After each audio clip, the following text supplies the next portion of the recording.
A nation is comprised of the individuals who live in its borders. It can only become a nation when it is supported by those individuals. But mercenaries who cross lines and allegiance for money have no country to protect. They only fight for their own power and fame. If that was the case, then why did I lose to him? Maybe not having the burden of a nation allows you to fly faster.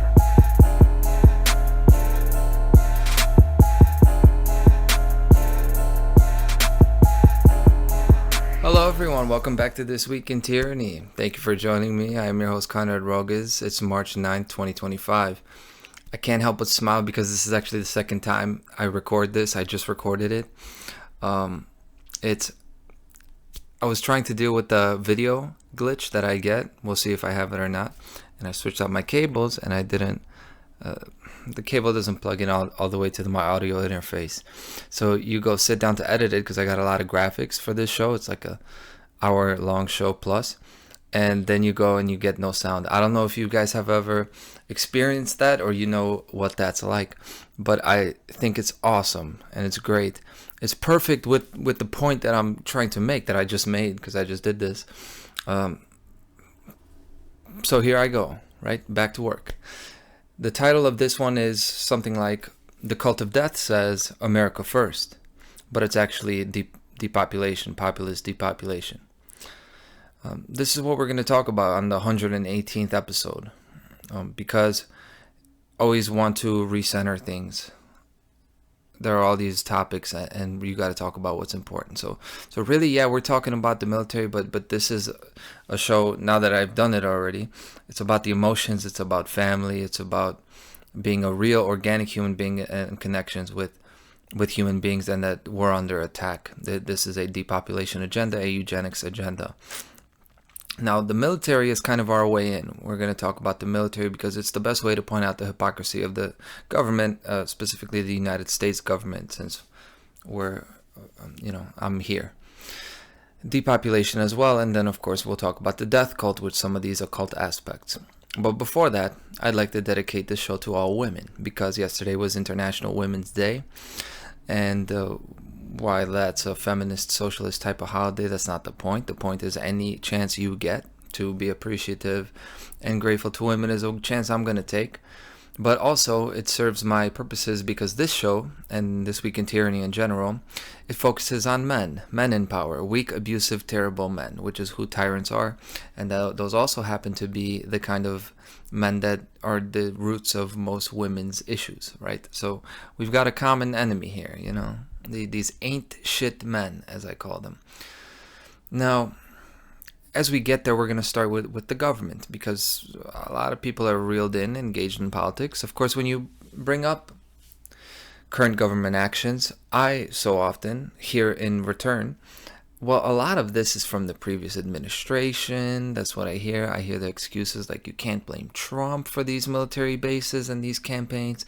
They've been going on for 50 years and he just got there. So maybe that's not him doing all that stuff. Maybe it was the people before them. So you got to take it easy on him. And I think, what is up with this emergence of apologists for government? Authority apologists. I've never seen anyone get a bigger benefit of the doubt than I'm seeing right now. When has a politician ever been defended to this degree? With built-in excuses, like it sounds like the excuses that my mom would make for my party life and drug activity back in the day.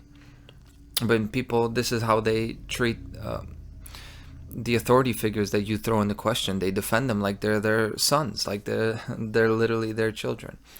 But no, actually, yes, you can hold anyone in administrative or commanding positions accountable for what their administrations or subcontractors are doing. That's the whole point of a leadership position. That's the point. That's your job. You don't get to say, it wasn't me. Be understanding. I'm doing my best. You can be understanding with your family. You can employ that kind of grace and compassion with your children.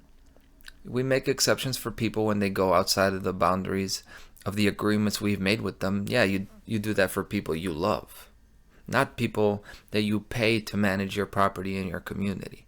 Because that's what government is. We're paying these people to handle things for us.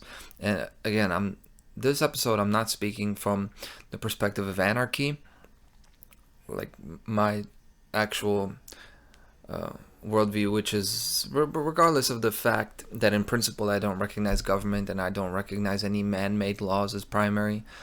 Regardless of that, I'm speaking now from the perspective of an American. Yes, I'm Polak, I'm a Polish man, but I'm living in America, meaning not only the land, but I'm living its idea and spirit.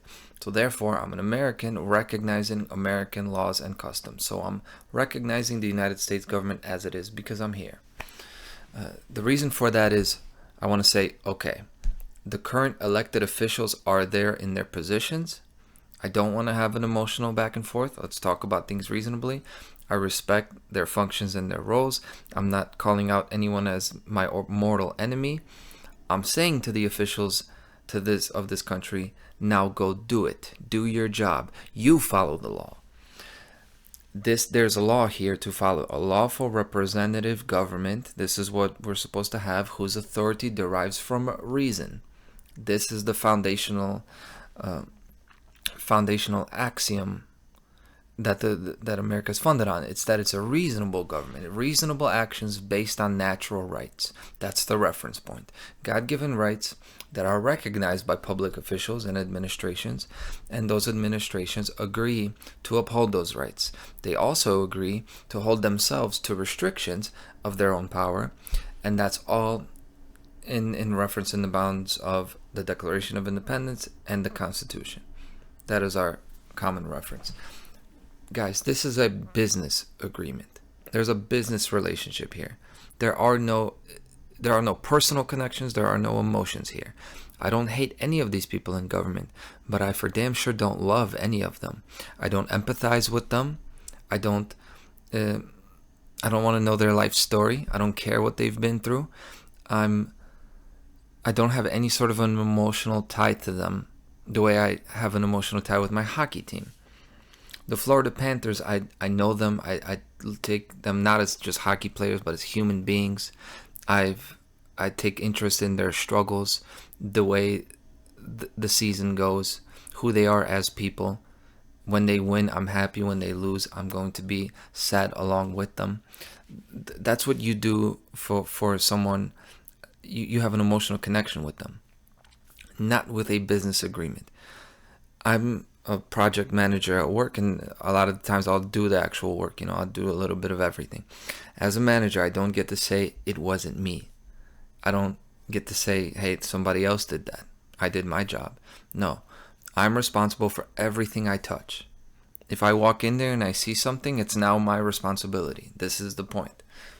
This is the trade-off you get for having a leadership position. So if I have to replace some wood that's touching a concrete wall, and we made the agreement with the client, we signed the contract that we're going to replace it with pressure treated wood, as is good for any contact with moisture. It's not that I just change out the studs. If there's something else there, if there's something in that wall that is not the way it's supposed to be, it's my responsibility to take care of it or bring it up. I don't get to just do my work and just kind of, this is what I needed to do, and then that's it. No, I'm responsible for it. And this is a side point now, but how much money you make at your job, it's proportional to how much risk you take on. So how much power you have is linked to how much responsibility you have. That's why you can be the best worker, but if you're working your 9 to 5 and you just pound out your daily work and you're gone, and you're just like a very efficient machine, you're not going to make as much as somebody who takes on the entire liability of the project. Meaning if something goes wrong, you can count on them. They're going to come back. They're going to go out of their way. They will make exceptions to make sure that the client is satisfied and that the terms of the contract are met despite any variables that may arise throughout the project.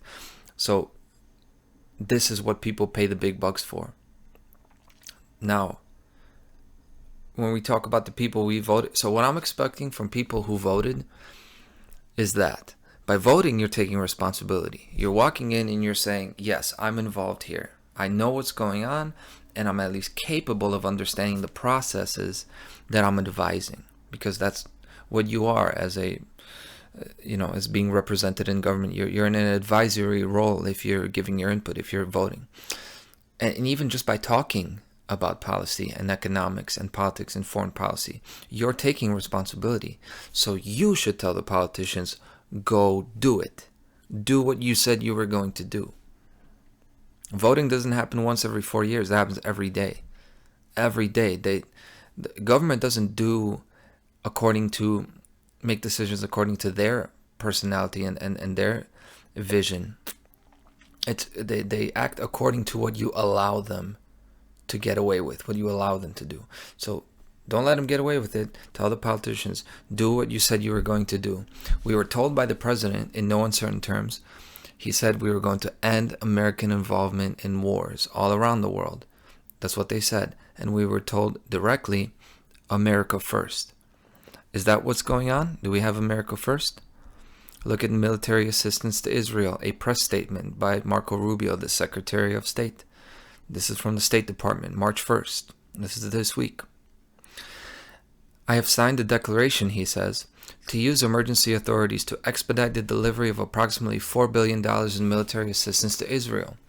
The decision to reverse the Biden administration's partial arms embargo, which wrongly withheld a number of weapons and ammunition from Israel, is yet another sign that Israel has no greater ally in the White House than President Trump. Since taking office, the Trump administration has approved nearly $12 billion in major FMS sales to Israel. This important decision coincides with President Trump's repeal of a Biden-era memorandum, which had imposed baseless and politicized conditions on military assistance to Israel at a time when our close ally was fighting a war of survival on multiple fronts against Iran and terror proxies. The Trump administration will continue to use all available tools to fulfill America's long-standing commitment to Israel's security, including means to counter security threats. A few things stand out there. No greater ally than President Trump is what they're saying. They're openly saying this. This is good for the points that I'm going to make. It's not good for the world. $12 billion is a lot. Major FMS sales. And I just want to point out the Biden-era memorandum that they're saying about politicized conditions on military assistance. They're talking about conditions, or at least, I don't know to what degree this actually was given to Israel as an ultimatum, but basically what I'm sure the Biden administration was saying to them is, okay, we're going to give you weapons, but could you at least not bomb civilians openly with our bombs? That is kind of along those lines that what was going on. Now those restrictions are off. Now it's openly Israel is our ally, which really has always been the case. And I'll get to that. But FMS is foreign military sales. This is a official government policy. And I ask, where is that in the Constitution? Of course it isn't. Well, this is the problem. It's U.S. code. So it's illegal according to U.S. code. But that's just the House of Representatives getting together. And they do the Congress. And they can just add on and on. They can just add these laws. And this is when Elon Musk comes around. And in this, he's correct. He's said this, all these laws get added, they get added on top of one another, but they're never removed. There's no element that removes obsolete and incorrect and outdated laws. They're never removed. And that's the whole idea of DOGE, the Department of Government Efficiency, which in principle is good. Why? Because it's just cleanup. Cleanup is obvious. It's not, wow, what a visionary, right? Elon Musk, he's come up with the idea that maybe we should remove laws that should have never been added in the first place and don't serve a purpose. Well, it's not really the adding or removing of code that is really the issue here. It's whether or not it's based in principle or objective reason in the first place. Well, when we talk about the military, the United States Armed Forces has never been reasonable. It should have never been accepted by the people, nor was it ever necessary in order to protect the people. It's not about Americans or their safety. It's never been about Americans. And they show you, they tell you here, our close ally was fighting a war of survival. What does that have to do with us? Nothing. So it's not really America first. But really, when they say that, our close ally in war of survival, if we are going to decide, so I'm not saying that America has to be isolationist, but this has to be justified reasonably. What is the definable, objective definition of an ally or a war of survival? No one knows that. It's never been defined, because it's not about it actually making sense or being for the benefit of the Americans. It's always been a global military taking over resources and cultures around the world. That's what the United States is today. It was formerly Spain and England hundreds of years ago. Periodically throughout history, it's been Germany and Russia. And now it's the United States and Israel. That's what they're doing. We already have a one world government, and this is the one world military force. But don't make the mistake of thinking that this with America and Israel is something new, just because we give them $12 billion now. It's nothing new. It isn't. This is a chart here. By the way, there are going to be a lot of graphics this episode, so you might want to watch. The U.S. has provided significant military aid to Israel since the 1970s. Here's your chart adjusted for inflation. So this just shows you for a long time, billions of dollars, okay? Military aid. This is not just economic aid, which there's a charge, there's a line on the chart for that. And even this, it's nothing to hinge on, because there's so much that doesn't show up on a chart like this. But this is the open military assistance. We're starting from step one here and looking at objectively what we can see, supporting this government out there. Now, my insistence on Israel as being the supported entity is not really because I want to talk about Israel. No, it's because I want to talk about America. But Israel is just a smoking gun evidence of America's treason against its people. That's what's happened. American government is engaged in treason against the people. They should all be tried under according to this nation's laws, and treat them like they are treasonous. They are engaging in these actions all around the world, and I'll talk about them. So, but we think that it's so. People think the opposite. We just saw the president of the Ukraine get talked down about respect, and kicked out for having a sense of entitlement to receive U.S. influence, to get U.S. support, money, and weapons. My problem is not even with that. My problem is they're lying to you. The U.S. is not actually doing what they make a show of doing. That the United States still support Ukraine because they support Israel, which is not actually even supporting the people. Like Ukraine aid, it's not actually supporting the people of Ukraine. They're supporting the shady military elements of Ukraine on the international stage. It's not actually benefiting the people. No. It's all going to make sense. For those that don't know, one of the elements of the Ukrainian forces is the Azov Battalion. I'm going to talk about them. This is one of these groups that are openly neo-Nazis. They're for the Ukrainian nation and for the white race, but not really, because what they are really for is their own. It's a paramilitary movement for a military ruling class.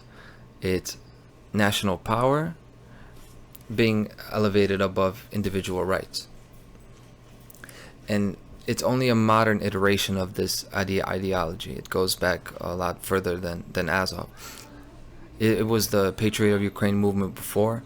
Before that, it was Svoboda, the Social National Party of Ukraine. Social National, by the way, which you look at that phraseology, and National Socialists were, of course, the Nazis. Before that, it was Stepan Bandera and the Ukrainian Organization of Ukrainian Nationalists. Guys, these guys killed my great-grandfather, hanged in the attic. Why? We're talking about World War II, right? A long time ago. But for teaching Polish, which was a revolutionary act in those times. And when you think about it, how long is 80 years, really? It's not that long ago. But it's kind of the same thing I'm doing now, teaching the truth and communicating something that is threatened to disappear off the face of the earth. Does that mean I have an agenda against Ukraine? Not at all. Almost every Ukrainian I've ever met, I've liked. My neighbors are Ukrainian. They just walked in the door. I love them. They're great people. But I'm just aware that any group of people can fall to brainwashing and then be brought to support genocide. And then when the people that have to actually do the torture, the arrest, and the killing, you're going to find those people in every race, religion, and country. Why? Because there's child neglect and abuse in every race, religion, and country. So understand me. I don't hate anyone. I don't think anyone is inherently bad. I just have my eyes open and I remain vigilant, because I could see from talking to people, and we're talking like now, 2025, I could see these people could be brought to brainwashing and be brought to support theft and murder. They can. And that goes for American people, that goes for Polish, that goes for even my own family. I could see it in them. They could be taken there. I could see people being brainwashed already. But me, I got no agenda against Ukrainians or Israelis. I'm just pointing out the enslavement supporting elements within them. And you can look up the Organization of Ukrainian Nationalists. This is founded in 1929. The reason I show this is to bring up that ideology. The ideology is where it connects. You could see integral nationalism, we've talked about. Corporate statism. Ethnocracy is another one. It jumps off the screen for me because this sounds a lot like Israel. Because it is. They have, this is a new, truly, I don't like to say neo-Nazi, it's a patriarchal, solar cult dominant type of ideology that is springing up in all parts of the world. And these guys, Azov, even though they're violently anti-Jewish, they say all the craziest anti-Jewish things, but the Prime Minister of Israel, the Jewish country, supports them. Benjamin Netanyahu supports them and invites them. How could it be? This is that overlap with Ukraine and Israel that I'm going to explain here. As you can read in an article by Amiad Horovitz, and Amiad Horovitz, I don't know if you could tell what kind of a name that is, but it ain't Japanese. So you can't say that it's discrimination or anything. This is from People's World. The magazine, Israeli government welcomes Azov battalion leader as honored guest. This is Ilya Samoilenko, leader of the Azov battalion. Now, he writes, Horovitz writes, as a non-religious atheist Jew, I am not one to make many biblical references. However, reading the news that representatives of the neo-Nazi Azov battalion have been invited to tour Israel as part of a PR stunt for the Ukrainian government, I found myself remembering the words of Jeremiah. Woe to you, O Jerusalem, how long will you remain unclean? I got a kick out of this atheist guy invoking biblical phraseology, because it's true. Now, this guy, I won't really spend time talking about the snare, the look in his eye, and how they probably, when they take these pictures, they make sure they got that little strand of hair over his eye, so he looks more, more macho and more imposing. And I've talked about this before, how when I look at the old pictures and videos of Hitler and Stalin and all these guys that become these dictators, they try so hard to puff their chest out and be impressive and be dangerous, and you could just tell that they're very weak inside. But there's that imagery of it, but I want to talk about the symbology of it, because you could see right in the middle of his chest the Wolfsangel. The Wolfsangel is that thunderbolt logo. It's the ancient pagan symbol. It's also Zeus's thunderbolts. You see this overlapping all of these traditions, and the thunderbolts, and then this was the same thing with the SS, and it's the same thing with this. It's just about the destructive potential of electricity. Electricity could be powers like the sun. It could be nurturing and nourishing, but also it has a destructive potential, like the storm, like thunder. And this is why they take that as a symbol. And it's El, by the way, El, the Babylonian god, El, Elon, by the way. I've pointed that connection out before. Of course, this is in Jewish mysticism as well.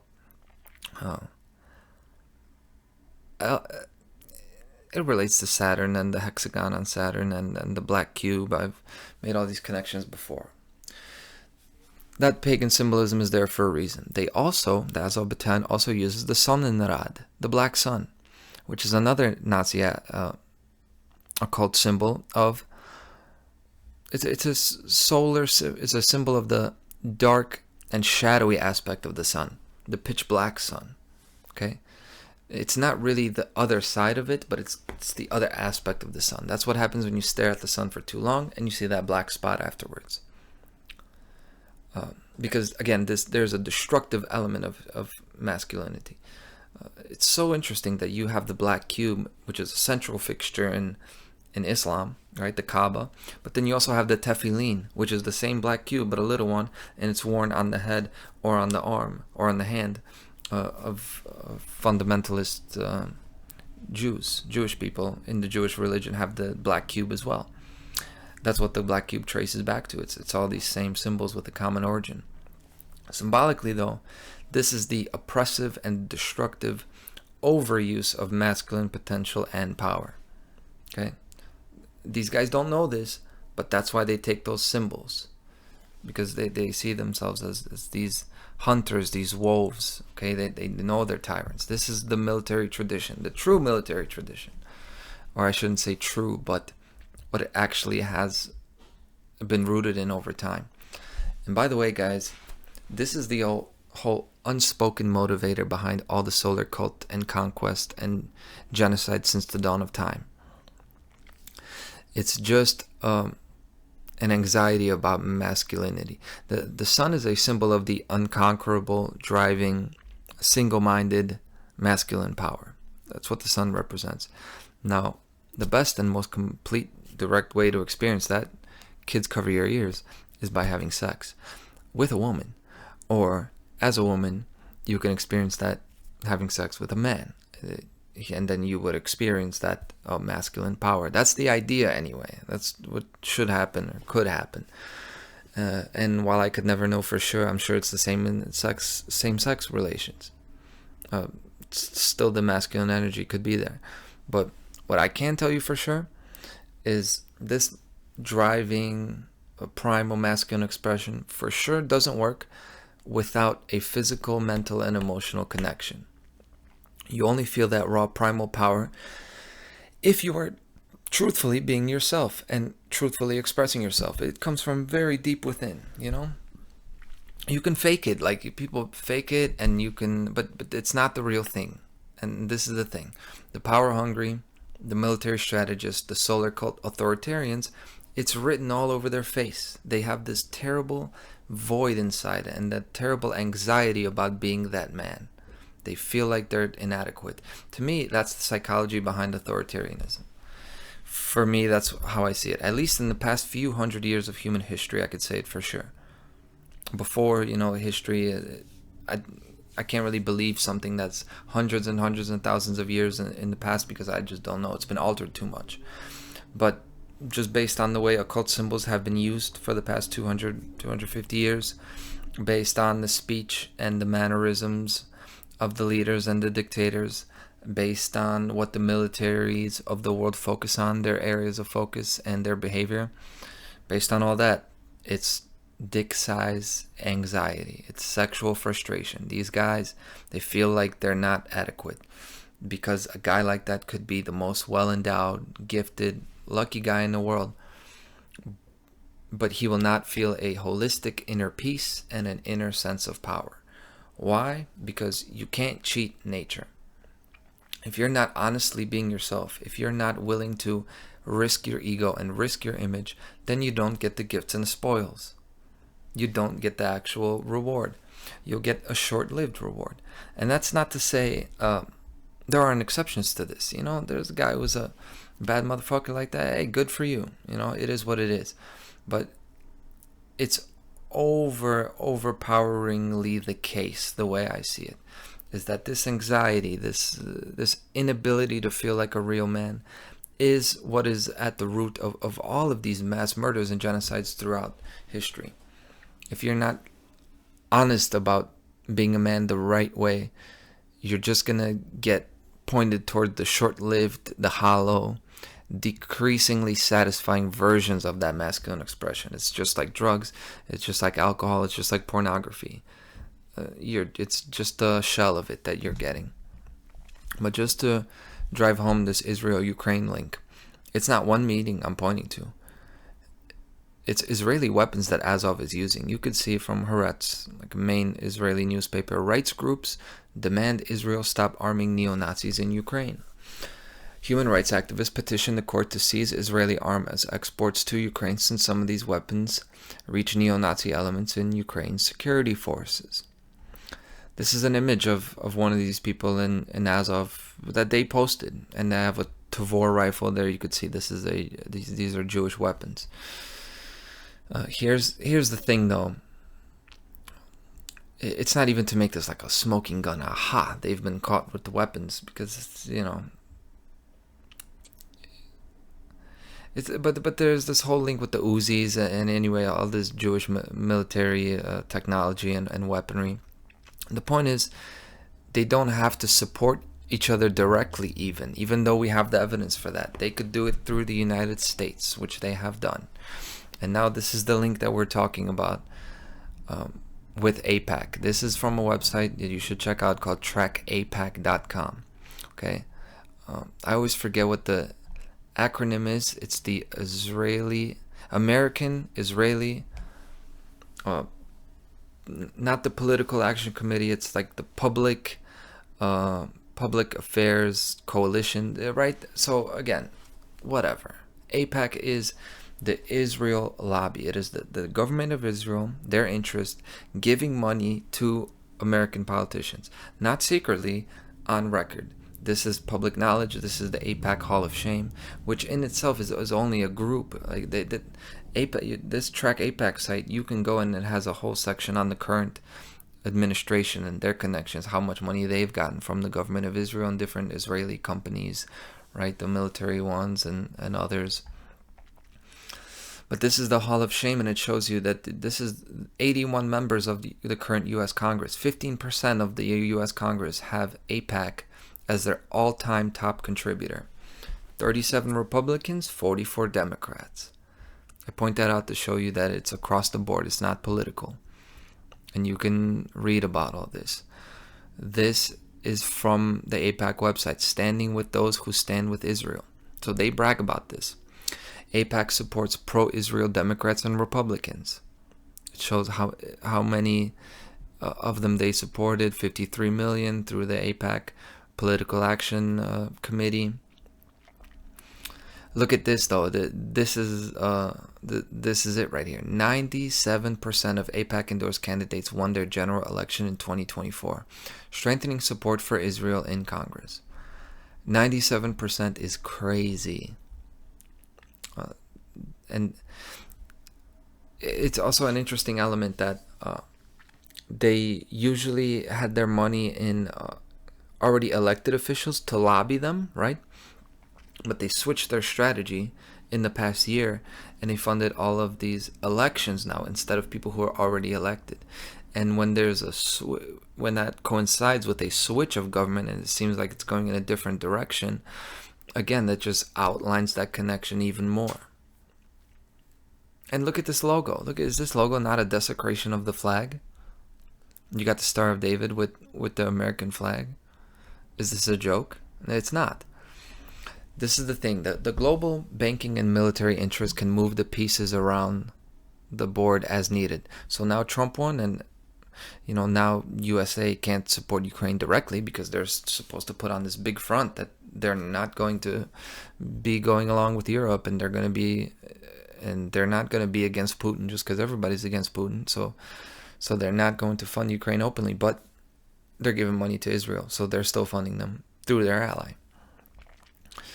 Israel funds the Azov battalion, but they could do it, it's like a shell company. This is the shell company game. More accurately, USA is the shell company, that money laundering operation, right? It's like the front group for the shareholders to do what they want, and the shareholders would be like Israel. Israel is their corporation, but it's not really the seat of power. It's just a partnership of those shareholders, a limited liability group that has its own face, it has its own PR game, its own puppets and spokespersons. But the real power players behind that, the actual people, which you can most accurately describe as Zionists, which in itself is just a mask. Zionism is just a mask. It's a costume. It's what they currently identify as. The best way to describe them would be according to how they behave. And they behave as Satanists, aligned with Satanist ideology and engaged in Satanist methodology, which is to put on any necessary mask, any cover, any persona, any narrative needed to advance the project. That's what's going on. Tell people this. They have to recognize this. When you're talking to me about what's going on, when they're talking to you about current events, they're gonna 99% of the conversation is gonna be about USA politicians, or whatever country, Canada, your nation's leaders, officials, bureaucrats, and these things. That, I'm not saying it's irrelevant, but it's 4 layers of separation between those entities and who's actually making the choices. So first layer will be USA or your country, Canada, Poland, whatever it is. That's the shell company. Then behind them, you got Israel. Or you could say central bankers. It's not going to be Israel everywhere. Different nations have different relationships with the state of Israel. But it's the military-industrial complex at the top layer, and then the banking interests at the subterranean layer. So like maybe 2 subdivisions of layer 2. But we'll call it Israel in the way that we're setting it up with America. It's USA, then Israel. And then behind that, Israel is just another corporation, it's just another country that has its own puppets. Behind them you have Zionism, which again is just a language that the controllers communicate in openly, in public. So I'm not even talking about Zionism as it relates to Jerusalem and the Jewish religion and all this stuff. It's not about that. Not every banker is a Zionist, and not every Zionist is a central banker, but these are these interests of these powerful people throughout history. And Zionism is the language they speak in, because it's not about their stated philosophy or their stated worldview. It's about the actual, how it materializes and manifests in relations, in daily life. What does Zionism manifest as in daily life? What is it actually? It's might is right. What we want, we will take. We're going to do it in broad daylight. We're not going to say sorry. We're going to lie right to the people's face. And if they don't like it and they say anything to oppose us, and they say up is up and down is down, we're going to use all of our money, all of our power, all of our influence to attack them from every angle and remove them. That's Zionism. That's Zionism up front and outright. That's how they behave. So this is not even the secret layer, even though we're 3 layers behind. But then you have the 4th layer, Satanism. The actual belief system and the actual language spoken behind closed doors, in private. In private, they're Satanists. They know it's about a separation from humanity, a material domination of nature. It's about solar cult worship, epigenetic and genetic engineering of the population, depopulation of organic humanity, of independent humans. Anyone who is physically, mentally, emotionally, and spiritually powerful, these individuals are the enemy. They are to be removed. That's the truth. That is the actual 4th layer.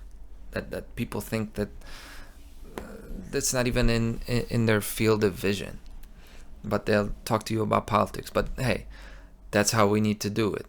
We can start at level 1 and take it one step at a time. So we can start with the U.S. government actually holding to their laws and reason and looking at things and analyzing them. That's why I pointed out all of these connections with Israel and Ukraine and the U.S. military. Not because it's groundbreaking news to me, it's obvious to me. But this is how you need to have this kind of, in your tool belt to be able to explain this. Point out that hypocrisy, point out the treason. They're not serving our interests. They're not even serving their own. They're serving someone else's. We need to stay where we're at, okay? People are obsessed with politics. Okay, let's talk about your government. Let's actually, okay, I'm going to follow their laws along with you. Now, are they doing their job? Tell them to do their job.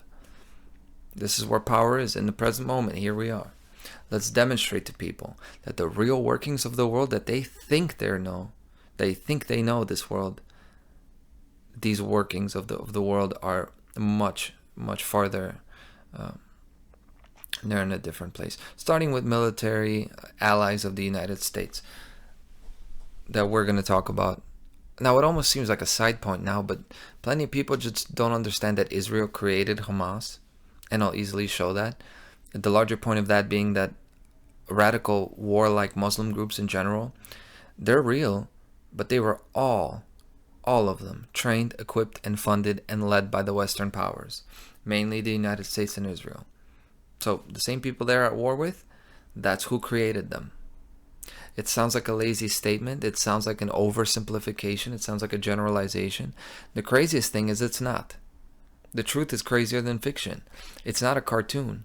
The radical Muslims had to be concocted and created and weaponized and supercharged in order to pose enough of a threat to justify military action in the Middle East and Africa. And proportionately, correspondingly, that's how much freedom and liberty and resources were taken from the people in the West. So they created the boogeyman. And I got the quick 1-2 punch to prove it, okay? First punch, just look it up. There is even an entire Wikipedia entry on it. Not as in the conspiracy theory of it. The actual objective details are public. Like when you look up cultural Marxism on Wikipedia, they will tell you it's the cultural Marxism right-wing conspiracy theory. Even though in the 2020s, living today is like living in the textbook dream scenario of the Frankfurt School. But they say that it's a conspiracy theory, that the Frankfurt School had anything to do with modern ideology, right? So we know about the pro-Israel slant in media, in academia, and in history. Despite that, you've got a Wikipedia article that says Israeli support for Hamas unequivocally. The Israeli support for Hamas refers to direct involvement by Israeli authorities from different periods in the rise and empowerment of Palestinian militant group Hamas. Then you have a sidebar on the right that's going to tell you about the blockade of the Gaza Strip and all these things, and you will get propaganda there. You're going to run into bullshit. But the point is that the evidence is so overwhelming that there's no way to avoid that, at least. There's no way to lie about everything. So the Israeli role in powering radical Islam is stated openly. And then strategically they just drown out the reality with other techniques and other things, other discussions, student protests, atrocity propaganda, all this stuff that they do. It's a great strategy. And owning the media, communications companies, and paying all the U.S. politicians doesn't hurt either, right? So it's no wonder that people don't know about this. But this is a simple, quick explanation of what happened. In Palestine, there's a Palestinian puppet government representing the people of the West Bank and Gaza Strip. Because somebody's got to represent them. They're not all dead. So when you're occupying a nation, you have to have a puppet government that is some kind of buffer between you and them, right? To kind of ease that contentious relationship. But because Israeli belligerence is so offensive and obvious, the puppet government actually was not ideal to Israel. It's not ideal to Israel because most of the world supports human rights for Palestinians. So when they so obviously go against human rights and violate them, it puts them in a bad position. So what Israel did is it created a belligerent, aggressive militant group to compete with that puppet government that they themselves approved and they kind of rule. They're their puppet, but even they made a puppet to take down that puppet and prevail in a power struggle. It's like the Israeli government created a Muslim mini-me version of itself, is what happened. And of course, the Israeli government wanted October 7th attacks to occur. Why? So that there's a justification for a military offensive, boots on the ground. That's a classic inside job strategy. Did that not happen? September 11th attacks? Wars in the Middle East, the dancing Israelis on 9/11 come to mind, right? People get so choked up about civilians being hurt in these atrocities and the beheadings. Dude, they wanted this. They don't give a damn about these civilians. Think about layer 3 and 4. Layer 3 and 4 of this structure is like, oh my God, let's sacrifice however many we need. Again, this is the thing. It's a business relationship. It's a business relationship, and people look at this like they're trying to analyze the humanity in these people and these parties.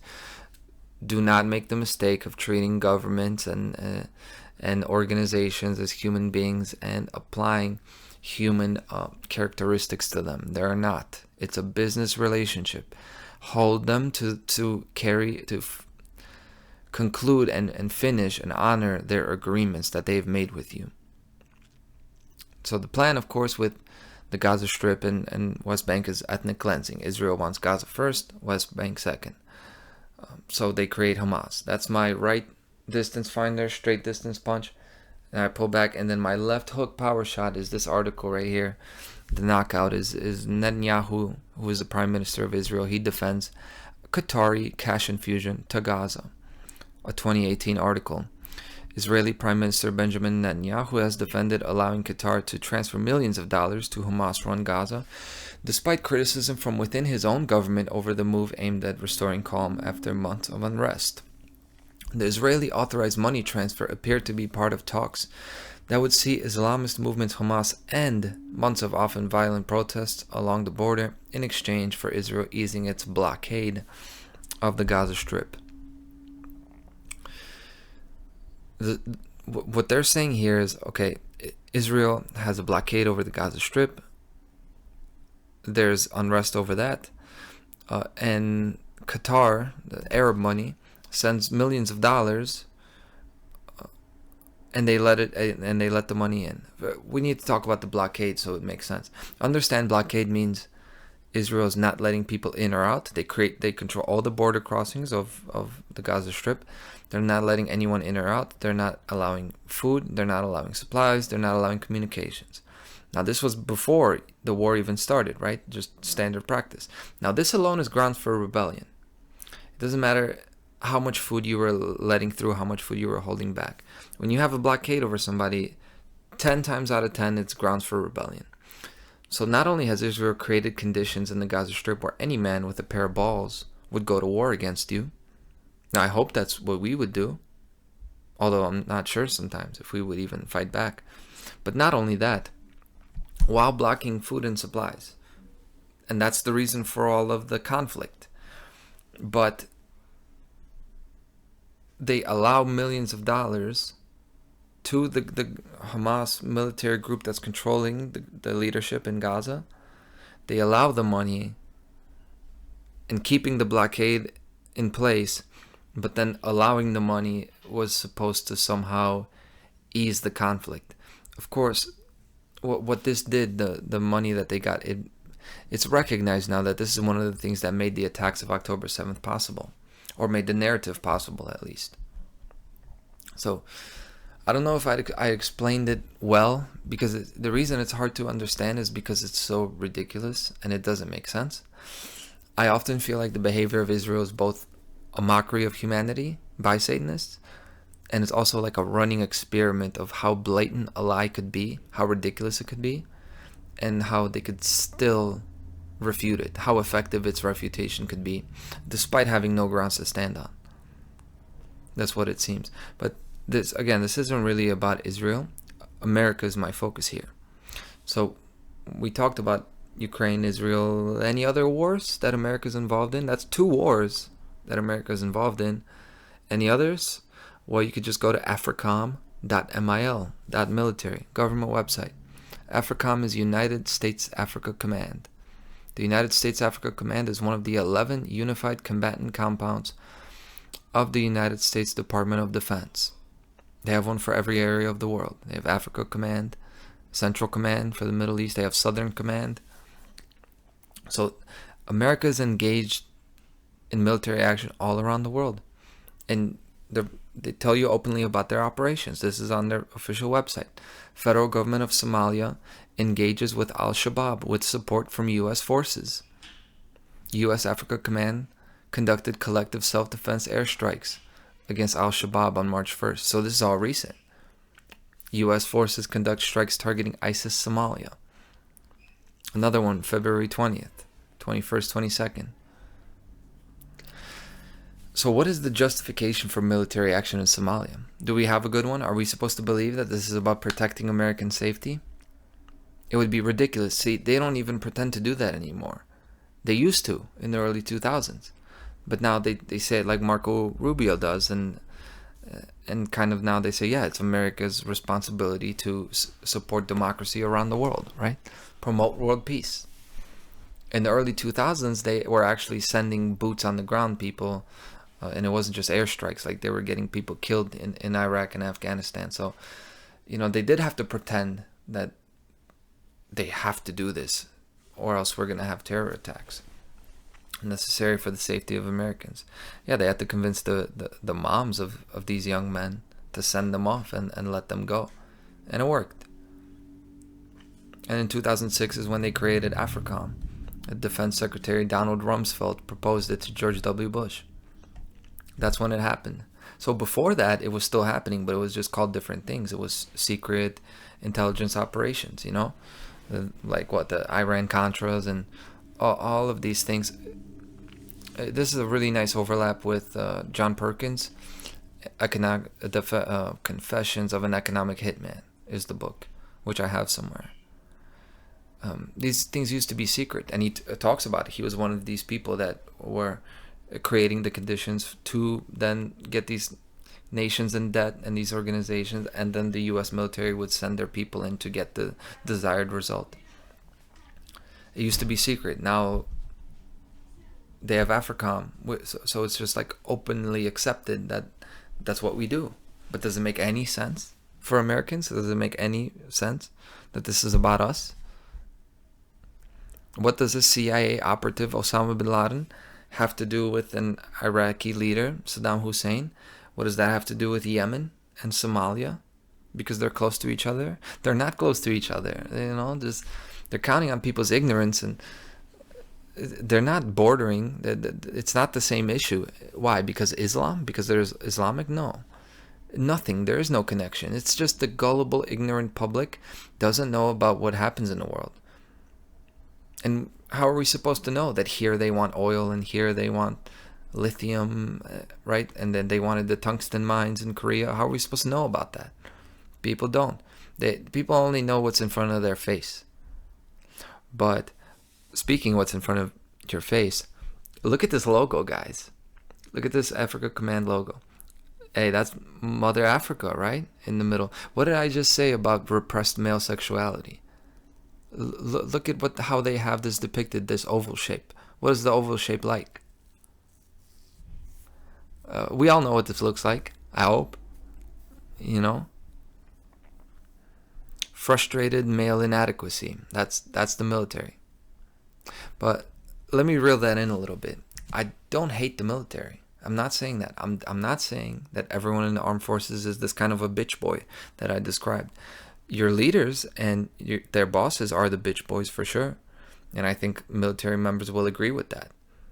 And my salute to everyone in Stuttgart AFRICOM headquarters, because that's where it is. Because this hits closer to home than people realize. And that's the thing that's kind of crazy about it. I have family that served in the U.S. military. It seems like everyone knows somebody who's in the armed forces. My downstairs neighbor, his son joined the Marines. And I don't mean to insult anybody, it's just a matter of fact that you're killing people for the interests of people who are even more pathetic than you are for following their orders. Which actually makes you more pathetic, actually, because you're risking your life and your family's well-being for a creature that won't even risk their own. And you can change it. The important thing is you can change it. There are plenty of people who left the military, which does take courage. It doesn't take courage to be in the military at all. It seems like it does because, okay, you're risking your life. You're going to train hard. You're going to sacrifice your mind, body, and soul for a singular goal. In a way, that is courage. Yeah, that's a level of bravery. Yeah. But really, when you have the backup of people next to you, like a motivational peer pressure, uh, it's easy to jump off a cliff then. It would actually take more courage not to jump into a burning building when everybody else is going to do it. So that's not courage, but then to be neck deep in it, to already be in it, and your whole social circle, your identity and your livelihood is wrapped up in it, and you leave it because it's the right thing to do, that's fucking courage. That's courage. So I want to give a personal shout out now to Jackie Krasnow, whom I had the pleasure to present alongside her at the Funnel Conference 2 weeks ago. After her presentation, Tipping Point of Mass Awakening, I asked her where her passion comes from. We had this roundtable discussion. So I asked her, where does this passion and this drive and consistency comes from? And the background of that is, I was in her How to Become the True Media class, I think 2022, and I knew a few things about technology, but she was like standout student, top student. Like, there were a few other people who were driven, but it was pretty clear, like, this person's ahead of everybody. Like, I was the guy that sits in the back of the class, just like I was in school.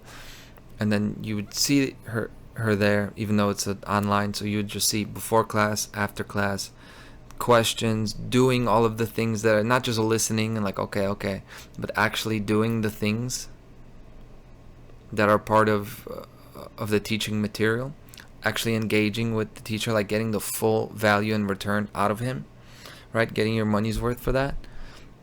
So I'm thinking, what's this person's story? It intrigued me, right? Because where does this kind of a drive from? I think I have a lot of drive. So I'm like, oh, what is this? And her answer was that it comes from her being a highly sensitive person. And she was in the military at this time that she became exposed to this knowledge. So I found out she was in the military, and then basically, the sensitivity relates with, okay, she's finding out that she's part of an institution, coming across the reality that you're part of something that runs contrary to who you really deep down are on the inside. You're not who you want to be. And so she left it.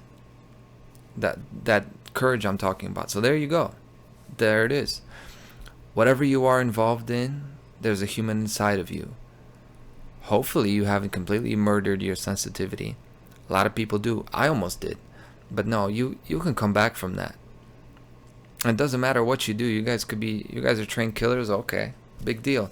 I could have been a killer too. It would have been 2 steps in this direction or that one. It's not the point. No matter what you've done, you can come back from it. I know a lot of people go into the armed forces because of trauma, to avoid abuse in the home, to be part of a family you've never had, things like that.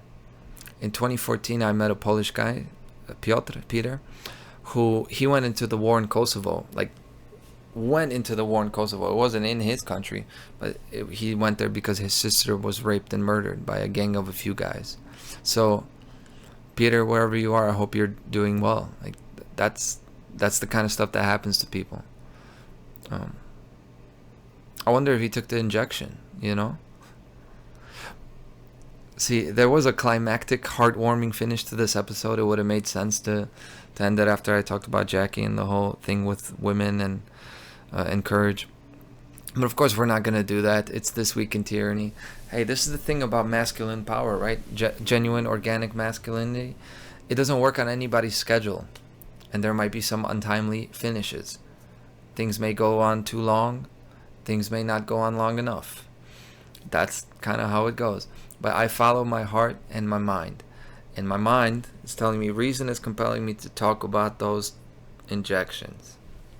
So we're going to talk about it. But of course, when I talk about this, just understand, I'm going through the minefield right now. I'm going through the minefield, very careful. I did an hour-long show twice, and I don't want it to get removed. So I'm going to quote 2 articles and talk about some of the charts and graphics in those articles, and then kind of let you go from there. First one is Birth Rates Plunge in Heavily Vaccinated Countries. This is an article by Colleen Huber, her Substack. This is a analysis of many different countries who got vaccinated the most and looking at their birth rates that are plunging. Another article is EVA Project finds 78% of women report menstrual changes after COVID-19 vaccination. That is from childsidenews.com. Menstrual changes, of course, are going to be linked to the ovulation cycle, which is linked to fertility, which is linked to having children, and birth rates, and thus linked to population, the numbers of people. This chart here is Sweden births per million per month, so it's just the percent change of births. And then the other line, that is the blue line, the orange line, is the percent of people that 9 months ago were unvaccinated. That's why the line drops, because the point at which it changes is 9 months after the vaccine comes out in 2021. So they've basically, through phrasing it in that funky way, they've eliminated the 9-month delay and looked at birth rates. So there's that amazing correlation there that you can look at. That's Sweden. This is Denmark. There's the first chart. The green one is going to be about vaccines, vaccine uptake. The second, the gray one, is of course about birth rates. And then you see this 9-month delay, the red line, where you see a clear change, a drastic trend shift, right? Number of births, next picture, number of births in Sweden from 2013 to 2023. So you've got a 10-year bar chart here, bar graph. For that 10-year period, it's all within 3,000 births of each other. It's all very linear, right? And then 2022, you have a 10,000 drop, a drop of 10,000, mathematically unprecedented. It doesn't look that crazy because we've seen crazier charts, but this is unmanipulated data. This is from, look at the range, look at the y-axis, from 0 to how many there actually are, year by year. This is objective data, what it looks like. It doesn't jump out and hit you in the face, but this 10,000 drop, huge. And then almost 5,000 the year after. Of course, I'll remind you the vaccine came out June 2021, 9-month delay. There's that. Now here's a graphic showing the dangers of lipid nanoparticles. What are lipid nanoparticles, NLPs? Well, this is a recent scientific discovery, and it's also a controversial one because of the effects that lipid nanoparticles have on the human body. It also happens to be the delivery system of mRNA vaccines. So this is what the 2021 shots are. This is what the injections are.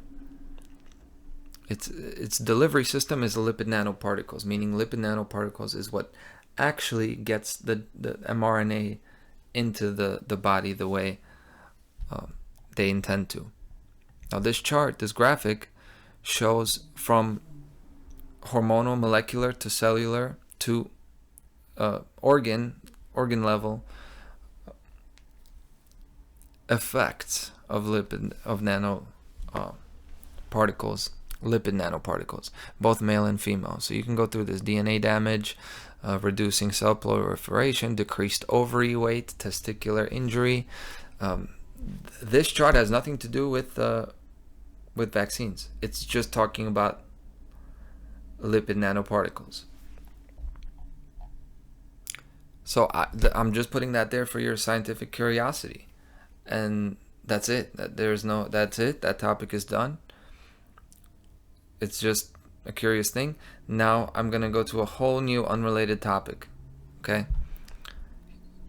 I've been thinking, all the daily headlights and stories that matter to us, they're not the pressing matters. They're not the important things, because as we've laid this thing out about the military and the control, clearly if you put yourself in the position of these occult rulers, the Satanists, they, having the knowledge that they have, they know that your spirit lives on through your children after you die. So knowledge is on your side, money is on your side, time is on your side, right? They're not worried about dying because they know that spirit lives on. The only things really working against you, if you were these occult rulers and Satanists, is truth. Truth is working against you, meaning if your behavior became widely known. But, that's the truth is out there and people don't widely take it in. So that's not of course that's a threat. That is the perennial threat for them, but they've seemed to have that in order. And then the other thing working against you, really your only threat, is genuine organic emotional connection. The power of natural masculinity, that's your only threat. If these, hypothetically, I don't know if you've ever seen anybody like this, but if there were men out there who are just, full of life, intelligent, they don't get pushed around, they're emotional, they love children, they love the family, they want to do the best, they want to protect the innocent, they're not gonna let themselves get pushed around. Men like that, that's your threat. So you wouldn't fight them openly, no way, because they would beat you. You would lose that duel. You wouldn't really take them on openly, no way. You would attack their ability to have children. You would convince people to epigenetically breed themselves out of existence, meaning you'd attack the connections between men and women, right? And that's a whole deeper conversation, but mentally, psychologically, you would attack them there. You would get in between their connections. But then if that wasn't good enough and you did want to make an actual weapon, you want to actually drop a weapon on them, you would convince these people. You wouldn't drop it like a nuclear bomb, right? You wouldn't want them to drop that on the spot. You would make it a sterilization shot, and you would convince them to take it. They wouldn't want you to get sick right away. The Satanists wouldn't want you to die on the spot. They wanted like an ant poison, where the ants take the food and they take it back to the nest, and then after a while, the ants just die right there at home. The ant response, the defense response never kicks in. They just die there, and they never even know that they've been poisoned, and that's it. And when you zoom out and look at this whole thing I've set up here, this is a death cult. I'm describing a death cult. The reason we have a death cult ruling over humanity is the result of unresolved childhood trauma, compounded generation over generation. From victimized innocence, everybody was victimized or neglected at some point in their life. Most of us recovered. Some become indiscriminate killers. That's what we have. And we have a world where it's full of people that the most sensitive, the most capable, the most principled of us don't want to start families and have children anymore.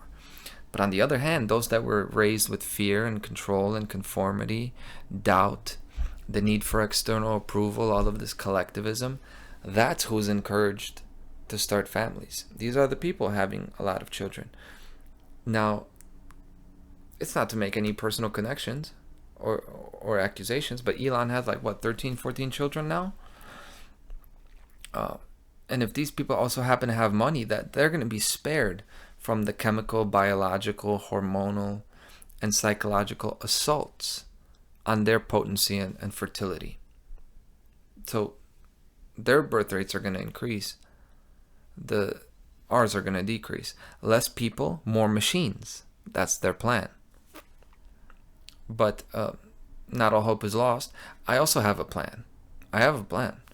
My plan is radically utilizing the greatest weapon that I have, which is my life. And I don't just mean just me staying alive. I mean my full direction and my full drive of my life in a particular goal. That's worth a lot. And I'm not afraid to go all in and risk it. So it's worth a lot, but I'm not conservative about it. I'm willing to risk it. I'll put it there on the line. Okay, not I didn't mean like this. Okay, not like Elon. Okay, they're gonna make the same excuses for me as Elon. I'm saying I'm gonna put my life on the line like this. No symbolism there. Okay. Look, I'm not afraid to risk it because I'm worth 1 billion machines and so are you.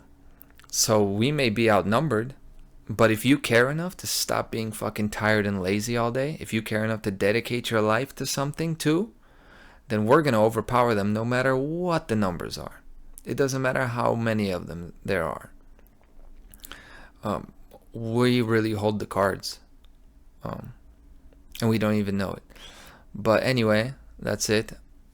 I see my mic works. Check 1, 2. Man, I can't believe I had to do this show twice. Crazy. But this is the point, right? It kind of feels like you get hit, like you got hit with a bat over your head because you're losing another hour. You get tired doing this, talking about all this that I just talked about. But that's the thing. You go right back into it and you get back in the fight.